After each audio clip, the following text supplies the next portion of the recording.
I don't have to swear. I don't have to say anything but the truth. There is God, and God is. I heard his voice.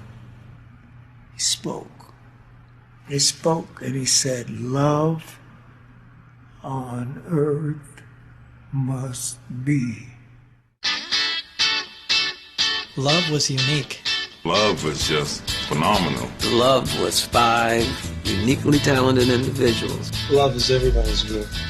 I'd like to understand just why I feel like I have been through hell, but you tell me I haven't even started yet. To live here, you've got to give more than you get. That's I know, but I said it's alright. I'd like to understand today, then maybe I would know who I was when it was yesterday. The seasons and the reasons are on display, and I know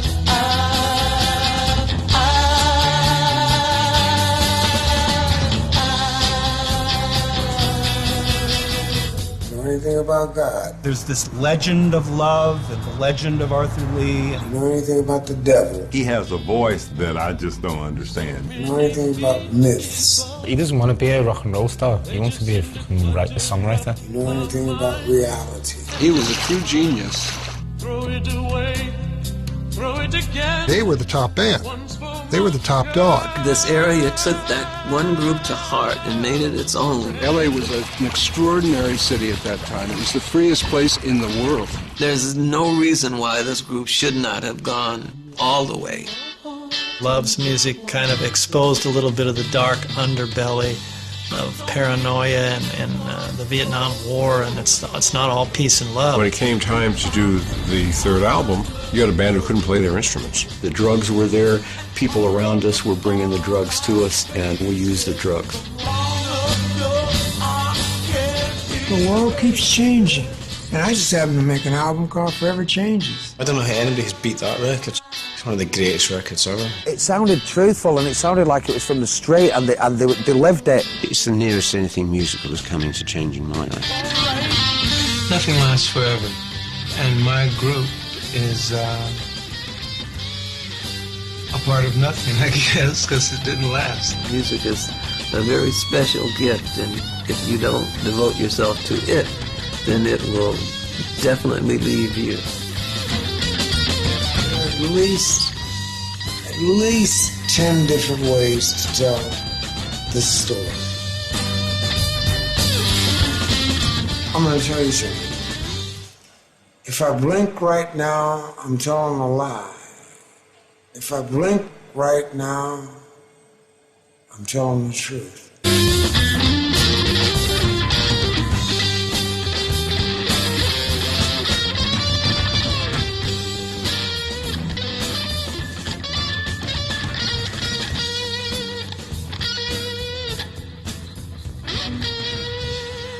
Every single morning of my life, when I woke up, my aunt had on blues or jazz or some kind of music. It was just, man, that's what I woke up to music, you know? She'd have Howlin' Wolf, Muddy Waters. She'd have all, this was in the late 40s, you know what I mean? She'd have all these different people. She was a music freak. She didn't play an instrument, but she liked to have a good time. And the thing about it is, I'd hear so many different styles of music, and when I hummed along with it, it was the same thing that they were doing, no matter what kind of music it was, you know? And that's my gift, variety. I was born in Memphis, but I wasn't raised in Memphis. I was basically raised in LA. Y'all, I left when I was 5 years old. I was raised by my mother until the age of 5, and she remarried. My stepfather, he adopted me. My name was Taylor, Arthur Taylor, and he changed it to Lee through the adoption papers and stuff, so I've been Arthur Lee ever since, you know. I grew up real quick. I grew up, and I never liked hanging around kids my age. I was wild in the streets, you know, tough guy, bully, da-da-da. Whatever, you know. I was an only child, so I had to fight my way to school, fight my way back sometimes.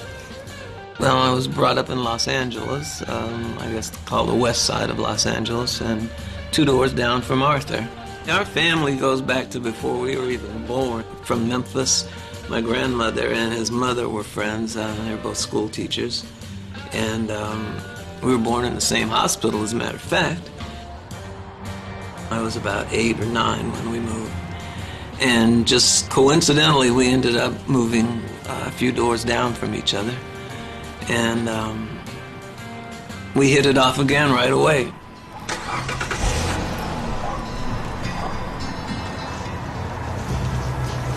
You see that big round, that oval-shaped building over there? Well, that's their gymnasium. That's where I broke the Dorsey High School basketball record. Hummingbirds hum, what do they hum? Little girls wearing pigtails. That's Susan Miller Dorsey. Who the hell is Susan Miller?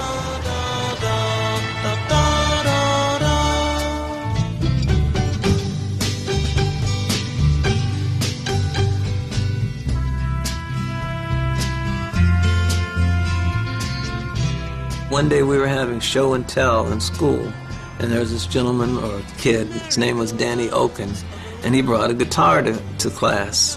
And for some reason he had to go to the nurse's office, and he asked me to take care of the guitar. And so I'm holding his guitar and I'm strumming it. It was a Harmony Sovereign. And it was just electrifying, just the feeling of the guitar. It kind of is like tickling your soul, basically. It's like, I would imagine that's how God feels, you know, to feel the vibrations. It's such a fantastic feeling, the guitar, that I just fell in love with it. I know when I got started is when I saw Johnny Echoes in a high school assembly playing the guitar. I'm saying to myself,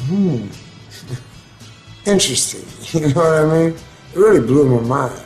I saw all of the girls, you know, they were coming after us and, you know, waiting in line to talk to us. And, you know, that was a first, you know, from being shunned and all of a sudden being, you know, the center of attention. So right away, you know, we saw this was our ticket. Now, I'm trying to break the high school record in basketball and all of that. And all these athletical things that people are like they're twice the size I am. And it's going to be a problem here. I don't want a problem. You know what I mean? I know how to play this instrument, and I made up in my mind that I was going to become a musician.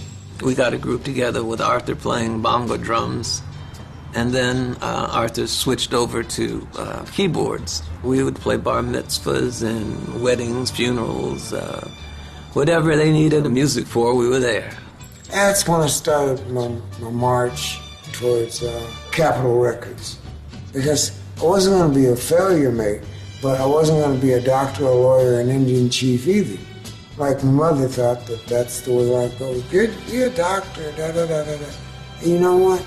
Something just don't ring right here, moms. You know what I mean? I'll show you how I used to leave. There's a gate down here. That's the administration building. There used to be no cop cars here, no metal detectors, none of that stuff. And this is where I rode Hummingbirds hum, where we turned around back there. Why do they hum? Little girls wearing pigtails. But there used to be a guy here, he was called a safety. He used to let me out of this gate right there, and I'd start me walk to the Capitol building. So I took from here, that street there, down this street, Farmdale, all the way down this street to Crenshaw. Once I heard the sound out of that auditorium and the roar from the crowd, it was more than breaking the school record back there. It was more than running track and winning first place in that. It was just, I just felt something then, and I knew I can do this, you know? So I started to walk.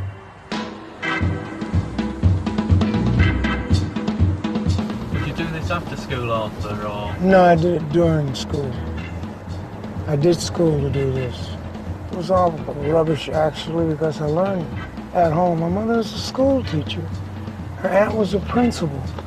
My mother's sister's a school teacher for 55 years. My cousins are all school teachers. Jesus Christ, I couldn't wait to get out of school. I'm not saying everybody drop out, tune in, turn on, drop. I'm saying go to school, learn a trade, and do something that you like to do if you can find that. And make a go of it, man, and don't let go. I haven't let go. Since I started this walk in 1963 or 2. 1962 or 3, something like that. And this is, what, 2005, and I'm still walking. Trying to find that way. How far's the walk after? About 9 miles? I don't know, but I didn't care. Just as long as I got there and somebody listened to my tape that I made on my little 2-track, whatever, recorder. At that time, they didn't have security cards at the desk. So I'd look on the wall and I'd read the wall and I'd see different names. And I'd pick a name and see if I could go up the elevator to that place. And knock on the door and see if they were interested in a young black man like me.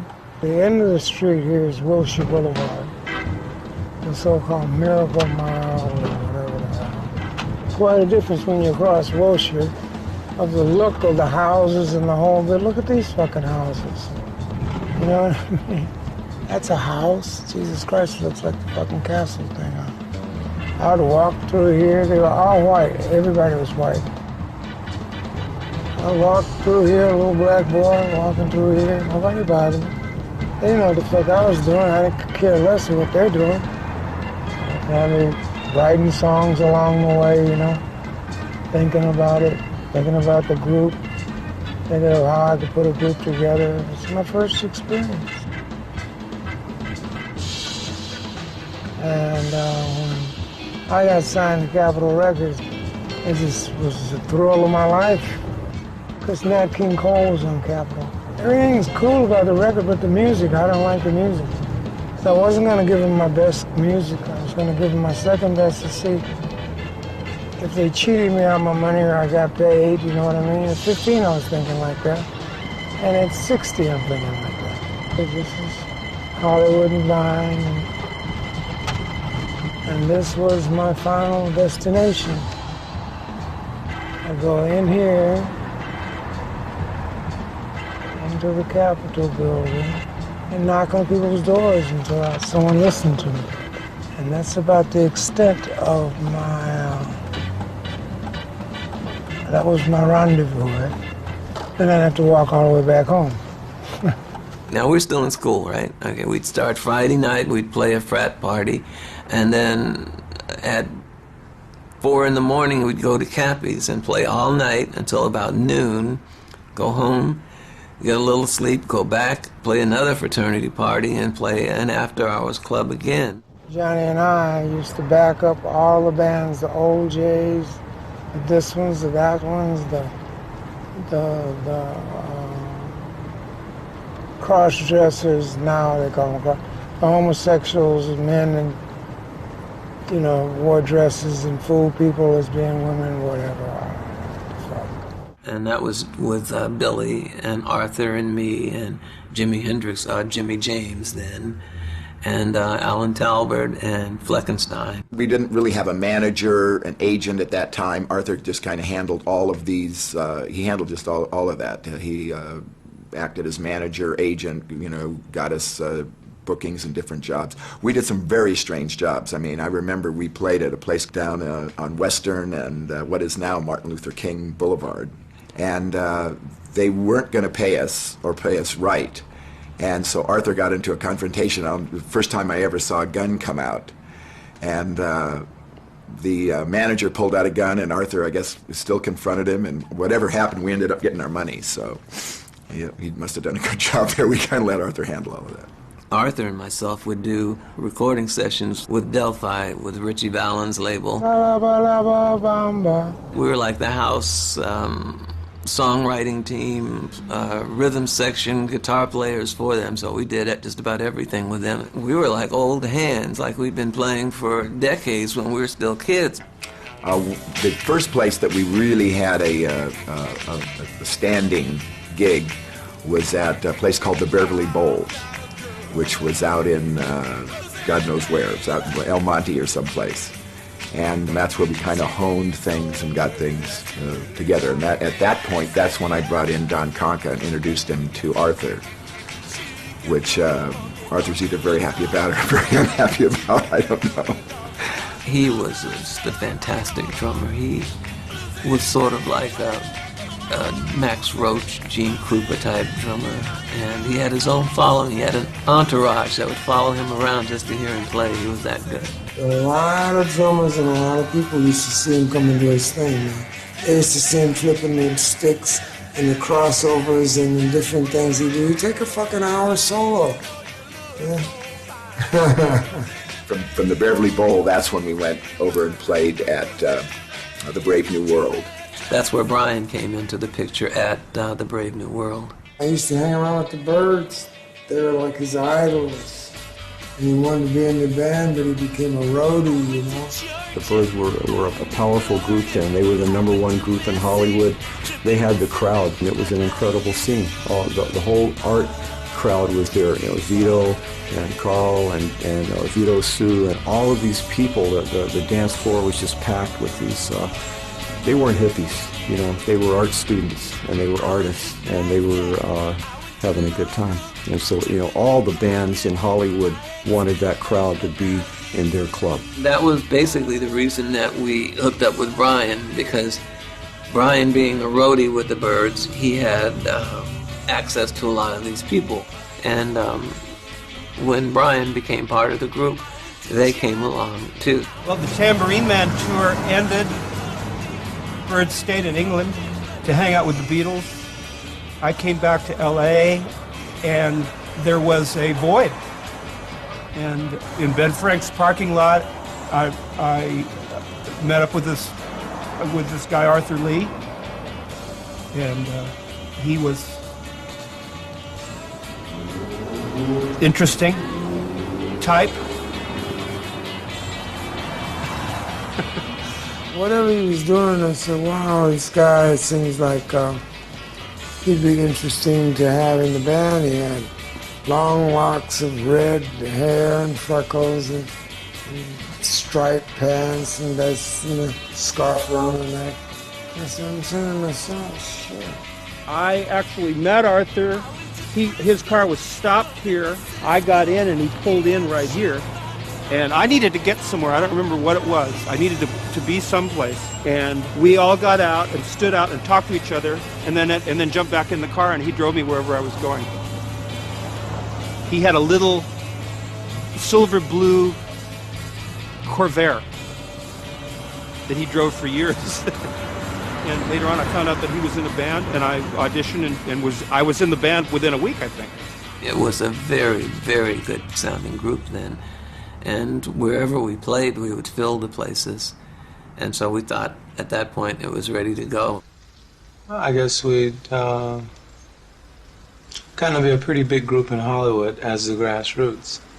And then all of a sudden, there was a record released by a group called the Grassroots, a record called something Bob Dylan wrote, I don't know.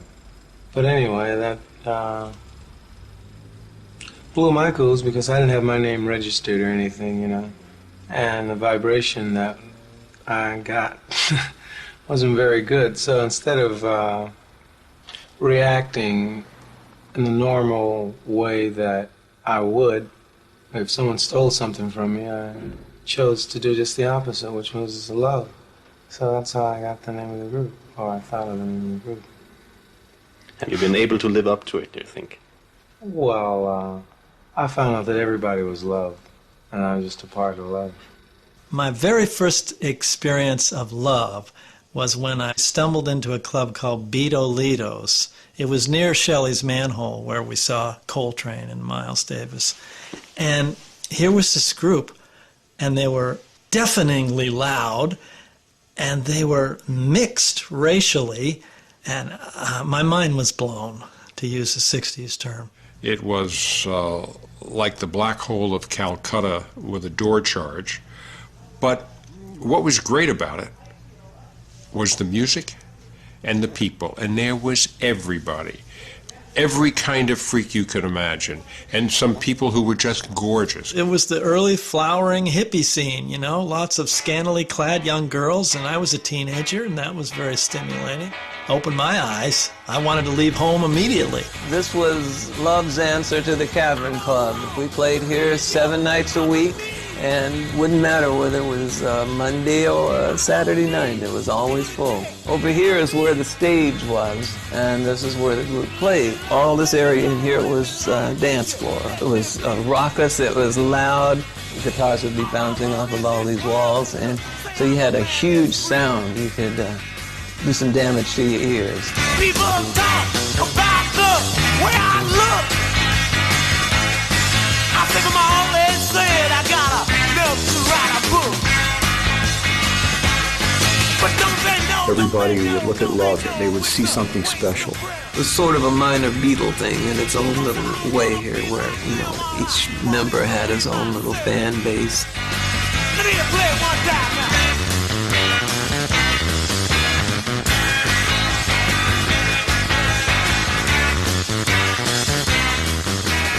We were the best band in Hollywood. We were the most different band in Hollywood.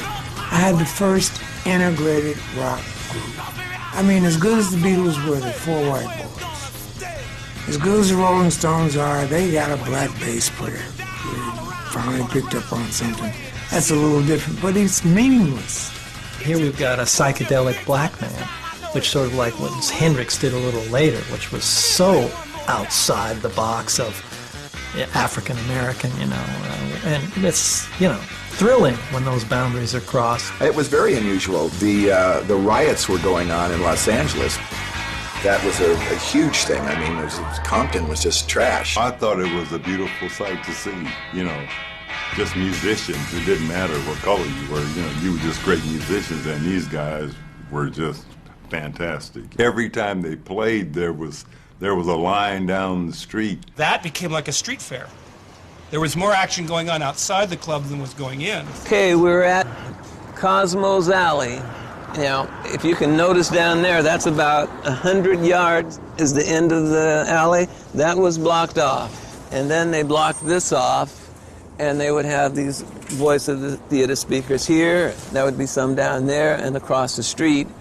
And people would pay to get in here because this was an alley. It was a private street, basically, so they could block it off. And people paid admission just for the honor of dancing. They didn't get to see the group or anybody inside, but they were part of the festivities anyway. It was a spontaneous thing. Nobody said, hey, everybody come over here. They all came here because something was happening, and it was the beginning of a movement.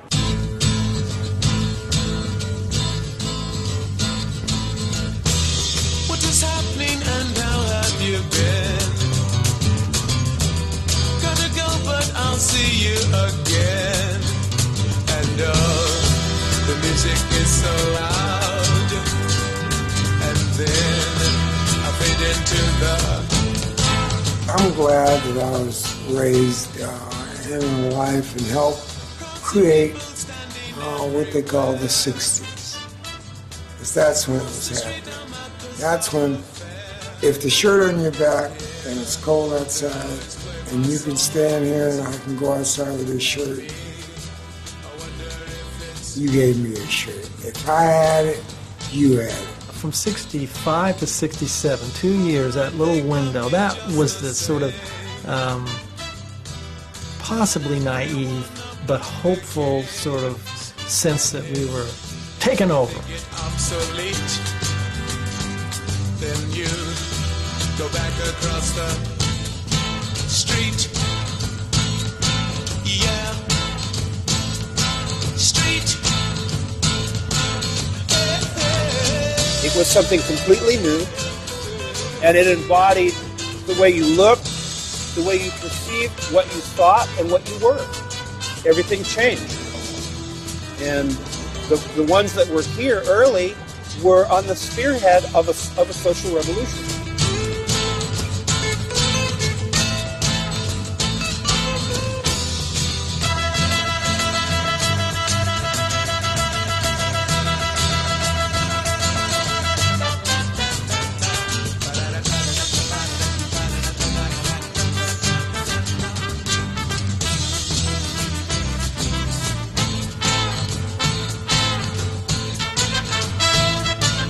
this country was changing, the civil rights movement was happening, and the colleges were in an uproar over things happening, and what they considered, or what we all considered, was the hypocrisy of the times.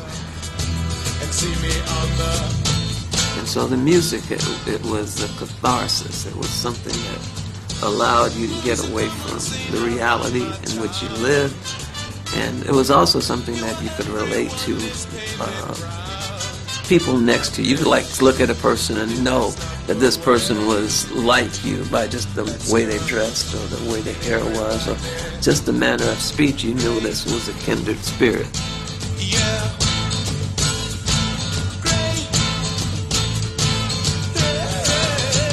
And we were here for quite some time. Up until the time we did our first album, we stayed until it got to be prohibitive, because even though they had the Cosmos Alley, it was still not enough room for all the people that would come out to see Love concerts or Love gigs or whatever. When we were at Beto Litos, I had an opportunity to get into the Cinematographers Guild. I really didn't want to, but I had to take that at that time. I walk into Beto Litos down on Cosmo Alley in Hollywood. Guess who was there? Arthur Lee. Oh, jeez. Arthur Lee, Brian McLean, and this drummer they call Don Conca. He said, "Sounds like you need a bass player." Meet me up here next Saturday at Beto Litos, right? So I showed up. I had all my shit together. I had the amp, I had the bass, I had everything. You know what they did? They rolled a joint and dragged me up to Arthur's house. You're in. That's how it happened. And then Snoopy got in because he got in? Snoopy got in because Don Conca was always out to here on drugs. Yeah. Don was just having problems making the gigs, and he was falling further and further into the hole that drugs will allow or help you to dig for yourself. And so he just became a casualty of drugs. And so we had to get someone that was dependable, who was going to be there at all times. And so we ended up, of all people, Alban Pfisterer.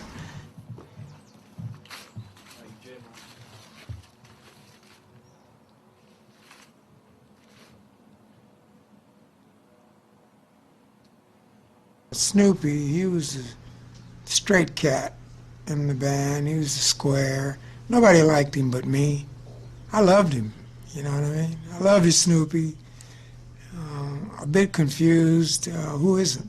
I was the odd man out. I was what do you call it? A compromise, basically, the whole time. It wasn't a great experience for me, actually. I was going to art school with Kenny Forsey. That's how I ended up in a group. When they needed a drummer, when Don Conca didn't show up, basically, they would call me on the spot. I was doing my homework. Hey, could you come down to Beto Litos and sit in with us? Sure. That was like my dream. I knew those guys were going to make it. So I went down there and did this, and this basically started to happen kind of regularly. At the time that our first album was being recorded, I was the drummer. They tried other drummers, but Arthur, as you know, is not an easy guy to get along with, so basically they said, F you. And they came back to their last choice, me.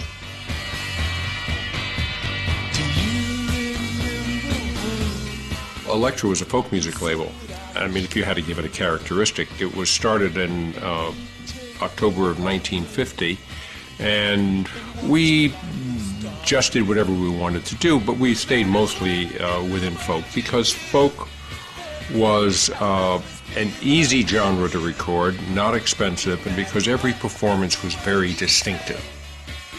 When we finished doing the Butterfield Blues Band, which was a departure for us, we had never done any electric music before, that took me into another area of expectation. I wanted more of that. And when Butterfield backed Dylan at the 1965 famous or infamous, depending upon your point of view, folk festival, at which Dylan went electric, the little hairs on the back of my neck stood up, and I said, now I know where I'm going.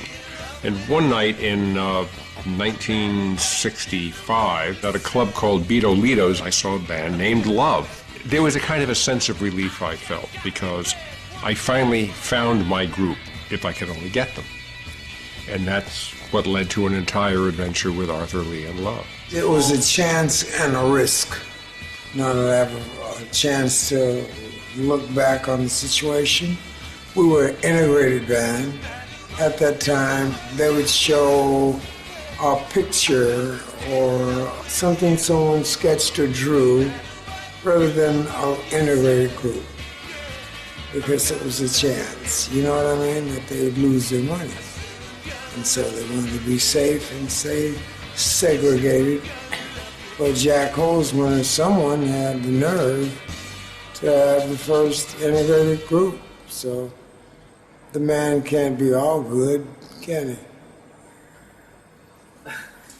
We thought it would work out because we'd have a record company that was behind us rather than 40, 50 different acts. This was one that was in our corner. And initially it was a good idea. We quickly came to a deal. It was a $5,000 advance, which in those days was a fair amount of money. But Arthur wanted cash, so I said, no problem, meet me at a bank, I'll get you cash. And the band all come over with Arthur. Arthur takes the $5,000 and says to the band, I gotta go somewhere.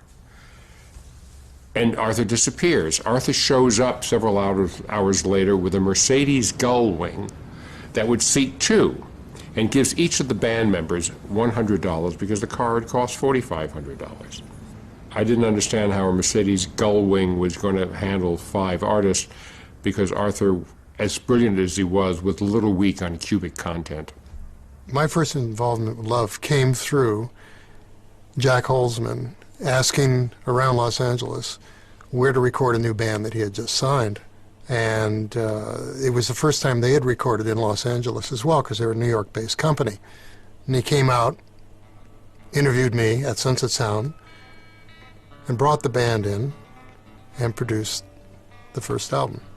They were playing at Beat Alito at the time, and they were really sharp. So they just came in and basically played their set. People try to tell me what they think is right. I don't listen to them, don't know day from night. I go through life searching, trying to find the one. I go slip, slip, you go slip, slip away.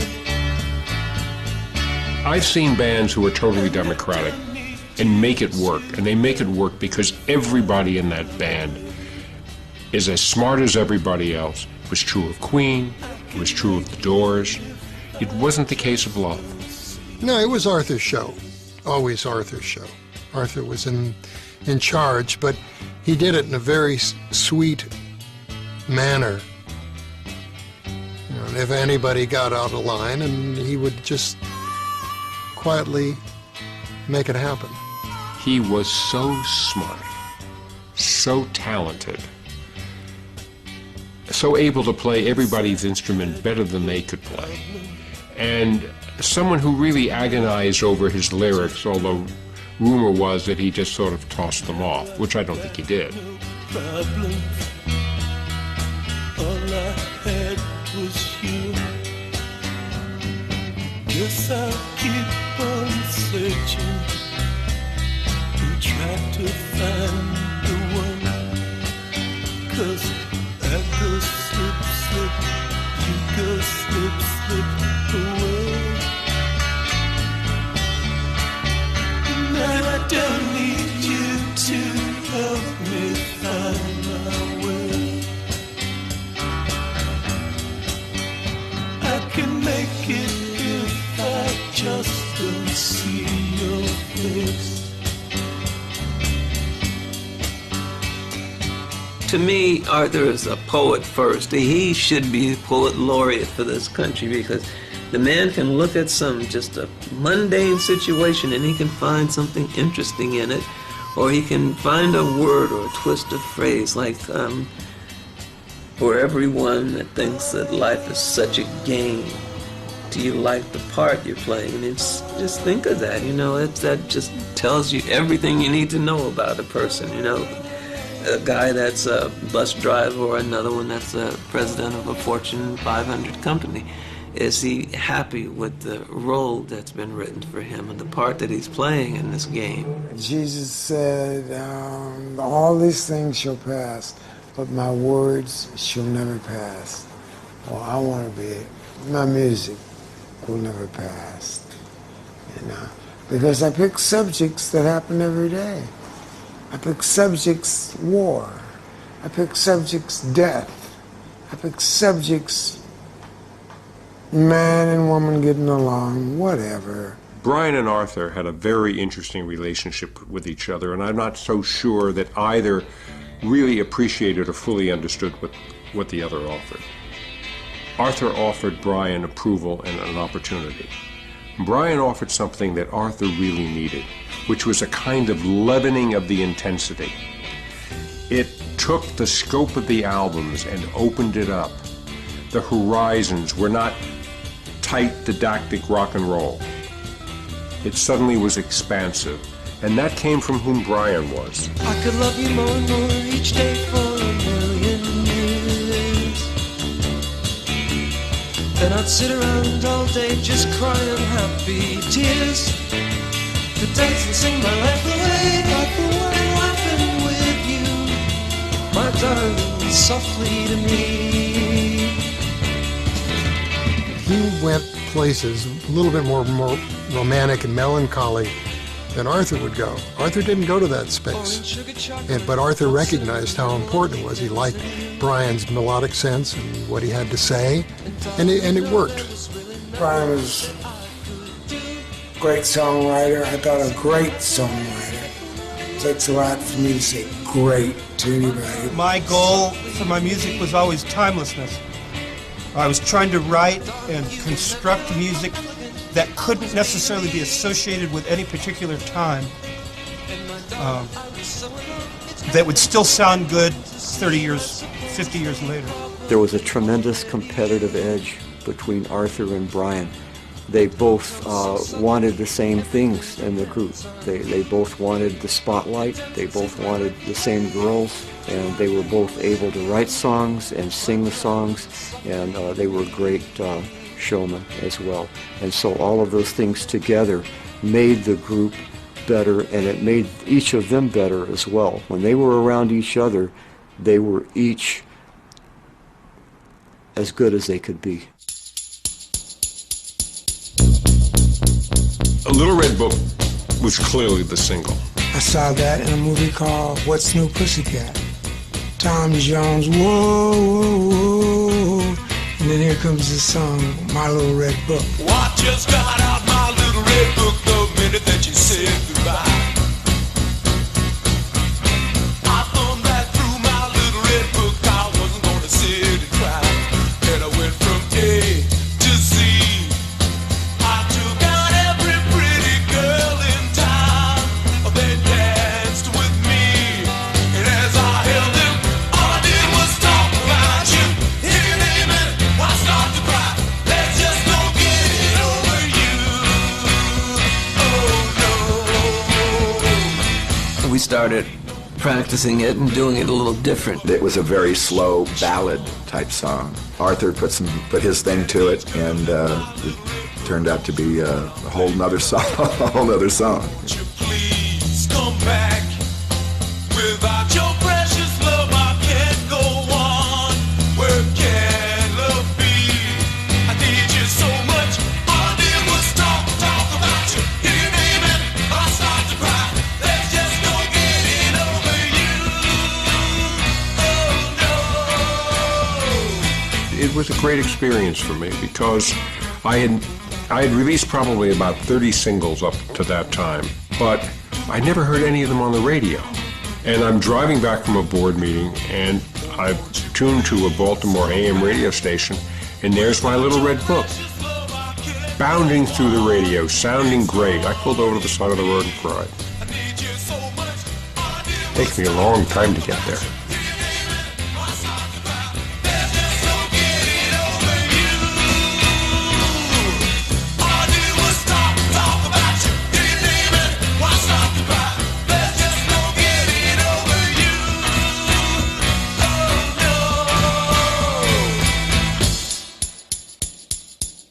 my rock version of Little Red Book outsold all of their Little Red Book stuff, you know what I mean?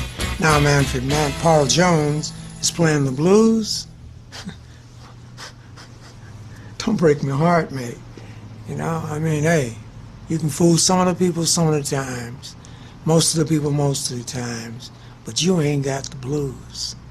I come from Memphis, Tennessee, where they would take a stick and knock it upside a black man's head. And the black man would ask him, what'd you do that to me for, Mr. Police Officer? He says, I didn't like what you were thinking. That's where I come from, dude.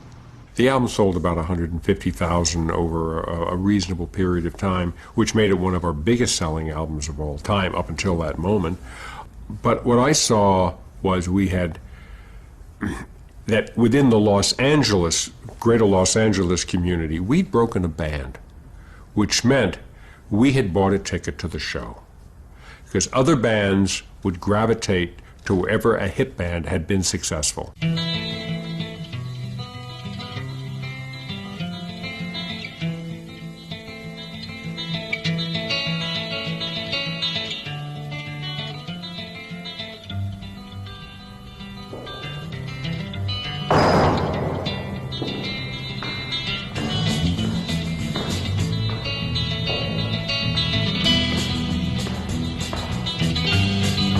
Anybody home? Here's my baggage, hand me my staff. I'm living in a boat, a plane, a raft.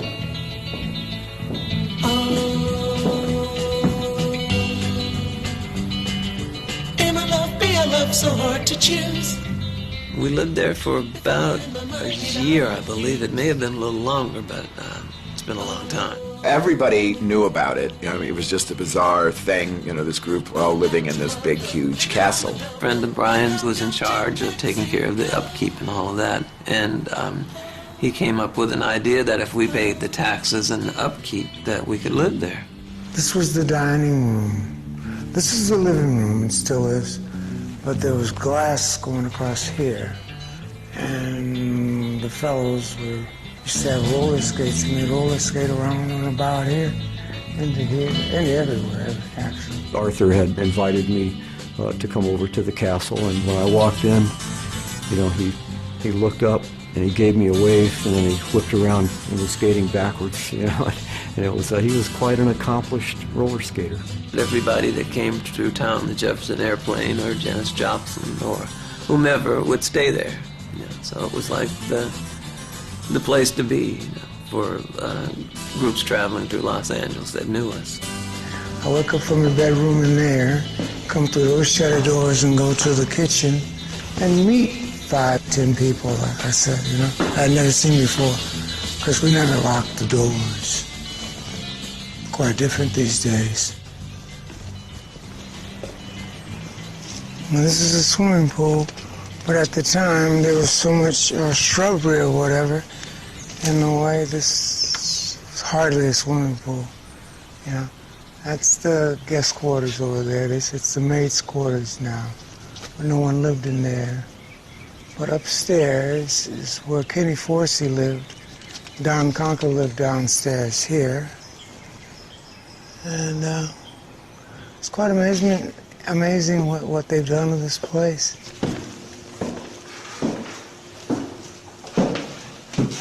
Yeah, this was my living room, my private living room with a fireplace. And this was my bedroom here through these doors. And I come in here and be a naked chick in the bedroom damn near every time. I don't know. All kinds of debauchery and things went on in there that you would expect a rock group, you know, of our stature and with the type of lifestyle that was available to us at the time. I'll put it that way. So anything you can imagine that would happen at the Playboy Mansion happened at the castle. But this is Brian's room. And his bed was that way. And then they made this arch. And this is just, it's ridiculous if you ask me. I'm not mistaken. This was Don Conker's room, the Sign DC board. Place was basically like this, but except it was not as well kept, shall we say, eh? This wasn't facing this way. No. There was a toilet there. And I took a chance and I flushed the toilet. And this green shit shot up through my legs up, hit the ceiling, you know. The bathroom hadn't been flushed in 20, 30 years, I don't think. It was fun times, but I was serious about music. This is where I wrote part of Da Capo, most of Da Capo, in this place. But as far as the band, it was a big party house. They really didn't have a clue, I don't think, of what I had on my mind, like Forever Changes or whatever. And, like I said, I could have got this for $50,000 in 1966, going into 1967, and now it's worth $6-7 million. What is it, the furniture or what? I don't get it. Well, more power to people that like places like these. I particularly don't.